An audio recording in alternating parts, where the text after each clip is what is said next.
नमस्कार। Kumar astro science में आपका स्वागत है मेरे एक नए वीडियो के साथ। आज के इस वीडियो में हम बात करेंगे वर्गो असेंडेंट वालों के लिए, कन्या लगन वाले जातकों के लिए राहु केतु के राशि परिवर्तन का फल। ये जो परिवर्तन है राहु केतु का राशि परिवर्तन 12 अप्रैल 2022 को प्रातः 10:36 से राहु ग्रह मेष राशि में और केतु ग्रह वृश्चिक राशि में 30 अक्टूबर 2023 तक गोचर करेंगे। ये जो प्रेडिक्शन है यह लगन के आधार पर आधारित है, तो आपको आपका लगन मालूम होना चाहिए। आपको आपका लगन मालूम करने के लिए आपके पास जो भी आपकी जन्मपत्री है उसे खोल करके आप देखेंगे कि उसके अंदर बहुत सारी कुंडलियां हैं और उनमें से किसी एक कुंडली के ऊपर यहाँ पर जन्म कुंडली या लगन कुंडली लिखा होगा और उसके फर्स्ट हाउस में, इस हाउस को फर्स्ट हाउस कहते हैं। अगर यहाँ पर 6 अंक लिखा है तो आपका कन्या लगन है, वर्गो असेंडेंट है। तो आप इस वीडियो को देख सकते हैं और आप इस वीडियो का एडवांटेज प्राप्त कर पाएंगे। अब आइए सबसे पहले देखते हैं कि 12 अप्रैल 2022 को राहु केतु ग्रह राशि परिवर्तन करने के बाद किस हाउस में आपके गोचर करेंगे।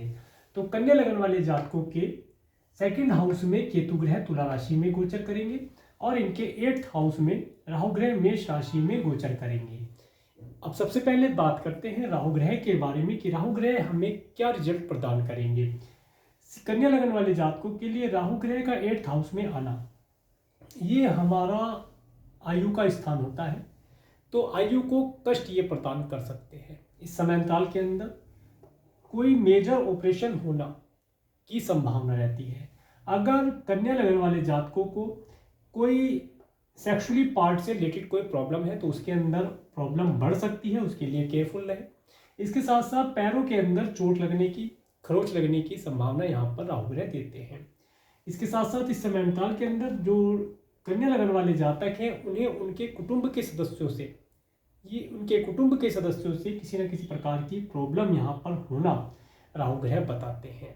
इस समयकाल के अंदर कन्या लगन वाले जातकों को अपनी हेल्थ के लिए पूर्ण रूप से केयरफुल रहना चाहिए। अगर उन्हें कोई डिजीज़ है तो उस डिजीज़ के लिए पहले से ही केयरफुल होकर के रहें, कुछ उपाय इत्यादि करते रहें ताकि उन्हें हेल्थ रिलेटेड कोई मेजर ऑपरेशन या मेजर इशू उनकी हेल्थ के लिए ना बन पाए।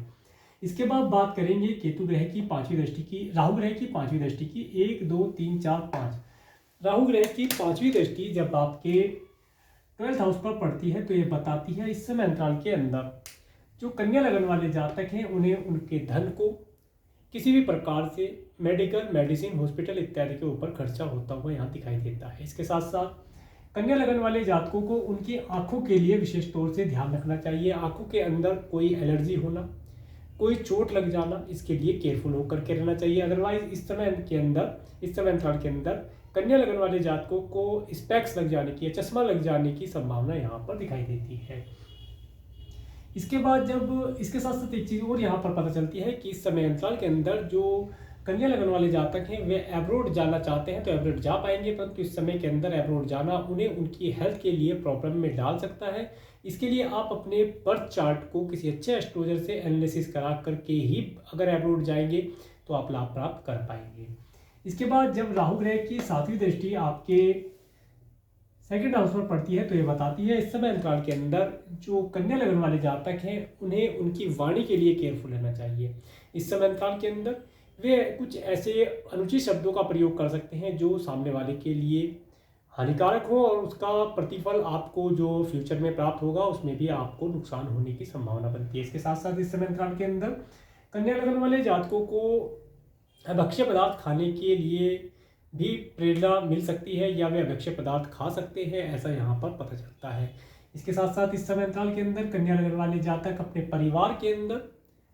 परिवार के सदस्यों के साथ अच्छा बर्ताव पेश करेंगे तो लाभ प्राप्त कर पाएंगे। अदरवाइज इस समय में राहु की दृष्टि होना और साथ में केतु का यहाँ पर होना ये बताता है इस समय में इनके परिवार के सदस्यों के साथ इनका मनमुटाव इत्यादि होने की संभावना यहाँ पर प्रतीत होती है। इसके बाद बात करेंगे राहु ग्रह की 9वीं दृष्टि की। 7 8 9 9th एस्पेक्ट जब आपके घर के स्थान पर पड़ती है, आपके 4th हाउस पर पड़ती है तो ये बताती है इस समय अंतराल के अंदर आपको आपकी माता पिता के हेल्थ से रिलेटेड कोई प्रॉब्लम आ सकता है तो उसके लिए केयरफुल है। उनकी हेल्थ किसी प्रकार से खराब रह सकती है या कोई व्हीकल इत्यादि आपने लिया है तो उस व्हीकल को आप धीरे से ड्राइव करें, ज़्यादा स्पीडी ना हो। व्हीकल इत्यादि से चोट चपेट लगने की संभावना यहाँ पर प्रतीत होती है। इसके साथ साथ इस समय अंतराल के अंदर अगर आप कोई नया घर या नई फैक्ट्री, नया प्लॉट या नई दुकान इत्यादि परचेज करना चाहते हैं, नई कोई प्रॉपर्टी परचेज करना चाहते हैं, तो उसके लिए एक अच्छे वास्तु कंसल्टेंट से कंसल्टेशन लेकर के आप अगर परचेज करेंगे तो लाभ प्राप्त कर पाएंगे। अदरवाइज इस समय अंतराल के अंदर आपका धन किसी न किसी प्रकार से आपकी प्रॉपर्टी के अंदर फंस सकता है, आपकी प्रॉपर्टी के अंदर कोई वास्तु दोष भी हो सकता है, जिसकी वजह से आपको बाद में प्रॉब्लम हो सकती है। तो ये था राहु ग्रह के बारे में। अब बात करते हैं केतु ग्रह के बारे में। कन्या लग्न वाले जातकों के लिए केतु ग्रह उनके सेकंड हाउस में गोचर कर रहे हैं। इस समय अंतराल के अंदर जो कन्या लग्न वाले जातक हैं उन्हें कई प्रकार के भोजन की प्राप्ति ये कराते हैं, प्रसाद की भी प्राप्ति कराएंगे और अभक्ष्य पदार्थों की भी ये इन्हें प्राप्ति कराएंगे। दोनों प्रकार की चीज़ें इस समय में ये प्राप्त कर पाएंगे। इसके साथ साथ इस समय अंतराल के अंदर इनकी वाणी के अंदर भगवान के पवित्र नामों का कीर्तन ये मन में करते रहें या जीवान से आप ये चैंटिंग करते रहें, कोई भजन इत्यादि गुनगुनाते रहें, ऐसी स्थिति यहाँ पर ये बनाते हैं। इसके साथ साथ इस समय अंतराल के अंदर जो कन्या लग्न वाले जातक हैं उन्हें अपनी वाणी के लिए काफ़ी केयरफुल रहना चाहिए, क्योंकि राहु की भी एस्पेक्ट है, केतु भी यहाँ पर है। ये अनुचित शब्दों का प्रयोग इस समय में अगर करेंगे तो उसका फ्यूचर में फिर इन्हें नुकसान झेलना पड़ सकता है, तो उसके लिए केयरफुल रह करके कार्य करें। इसके बाद बात करेंगे केतु ग्रह की पांचवी दृष्टि की। जब केतु ग्रह की पांचवी दृष्टि आपके 6 हाउस पर पड़ती है तो ये बताती है इस समय अंतराल के अंदर अगर आपने पिछले समय में किसी को कोई ऋण दिया था तो वह ऋण आपका लंबे समय में वापस करेगा, और अगर आपको कोई ऋण लेना पड़ जाता है तो वह ऋण भी आपके साथ लंबे समय तक के लिए बंध जाएगा। वह ऋण आपके साथ लंबे समय तक चलता रहेगा। ऋण से संबंधित कोई प्रॉब्लम हो सकती है। इसके साथ साथ इस समय में आपके मामा और मौसी को कोई प्रॉब्लम हो सकती है। हो सकता है उन्हें हेल्थ रिलेटेड प्रॉब्लम हो या उन्हें धन और धन से संबंधित कोई प्रॉब्लम इस समय में फेस करनी पड़ सकती है। कोई भी उनके लिए इशू इस समय में आ सकता है, तो उसके लिए केयरफुल रहना चाहिए। इस समय में आपके जो शत्रु हैं उनकी संख्या में बढ़ोतरी हो सकती है। शत्रु आपको परेशान करने का, दबाने का प्रयास करेगा, परंतु आप उसका भी निवारण यहाँ पर कर देंगे, ऐसा यहाँ पर पता चलता है। परंतु शत्रु इस समय में अपनी एक्टिविटी करने की कोशिश पूरी करेगा। इसके बाद जब केतु ग्रह की 7वीं दृष्टि आपके 8th हाउस पर पड़ती है तो ये बताती है यहाँ पर राहु ग्रह भी है। इस समय अंतराल के अंदर आपको अपने पैरों के लिए चलते हुए या व्हीकल ड्राइव करते हुए काफ़ी केयरफुल होकर चले। रोड पर अगर जा रहे हैं तो साइड बचकर चले, अदरवाइज इस समय अंतराल के अंदर आपके पैरों के अंदर चोट लगने की या खरोच लगने की संभावना यहाँ पर प्रतीत होती है।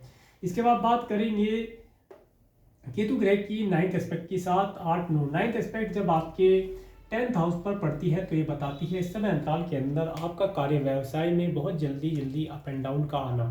कार्य व्यवसाय को एक रूटीन वे में या एक कंटिन्यू फ्लो में नहीं चल पाएगा, जिसकी वजह से आपको प्रॉब्लम रह सकती है। इस समय में अपने कार्य व्यवसाय के अंदर कोई भी नया प्रोडक्ट सर्विस ऐड करना बेहतर नहीं रहेगा। इस समय अंतराल के अंदर आपको आपके माता पिता के हेल्थ के लिए केयरफुल रहना चाहिए, अदरवाइज उन्हें हेल्थ रिलेटेड कोई प्रॉब्लम आ सकता है। अगर उन्हें पहले से कोई हेल्थ रिलेटेड प्रॉब्लम है तो उसके लिए केयरफुल रहे, उनका समय समय पर डॉक्टर से ट्रीटमेंट इत्यादि कराते रहे और जो मेडिसिन इत्यादि है उन्हें रेगुलर देते रहें, तो उनकी हेल्थ बेहतर बनी रहेगी। इसके साथ साथ इस समय अंतराल के अंदर अगर आप कोई जॉब या कोई व्यापार चेंज करना चाहते हैं तो ये समय चेंज करने का नहीं रहेगा। अगर आप एक जॉब को छोड़ करके दूसरी कहीं कंपनी में जॉब को ज्वाइन करेंगे तो आप देखेंगे कि शुरू में तो आपको अच्छा लगेगा, परंतु बीच में जाकर के आप थोड़े दिन काम करने के बाद आप देखेंगे कि इससे अच्छी तो पहली ही कंपनी थी, सैलरी भी समय पर देती थी, काम भी लिमिटेड था और नेम फेम भी आपका बना हुआ था। परंतु जिस कंपनी में आपने ज्वाइन किया है अब ये कंपनी, इस कंपनी के अंदर हार्डवर्क है, वर्कलोड ज़्यादा है, सैलरी टाइम पर नहीं मिल पा रही है और कंपनी में नेम फेम की बात करें तो नेम फेम भी आपका कुछ नहीं हो रहा है। नेम फेम आपका नदारद है, कोई नेम फेम आपका नहीं है, कोई रेपुटेशन आपकी नहीं है। तो इसलिए इस समय अंतराल के अंदर अपनी जॉब के अंदर चेंज करना बेहतर नहीं रहेगा। तो ये था राहु केतु के राशि परिवर्तन का फल।